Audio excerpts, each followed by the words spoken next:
Oh, it's all my karma. I am poor because of my karma. I'm destined to be poor for the rest of my life. Did I understand that correctly, Your Holiness? Actually, we talk about karma, but at the same time, we have this.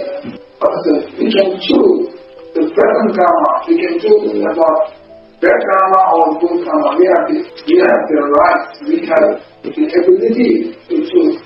And if you are doing right, and then there's always karma. We can try to change from doing wrong actions to right actions. And we just learn karma and just continue our bad habits. Bad habits also can change into good habits, and we have this kind of right, we have ability, actually know that everything is karma.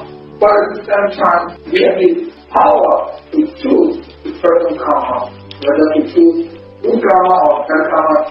We have that kind of right. If you don't have knowledge, or if you don't have good stuff, then we just cannot learn karma. We can change that by more studying, and we can gain knowledge, and we can not being cycles from bad cycles to good cycles to our knowledge, and that knowledge depends on our study. So we can change from not having knowledge to gaining knowledge, and also we can change from not being cycles from bad cycles to good cycles. And it doesn't mean we are changing the karma, but means we have the right to choose which karma that we do.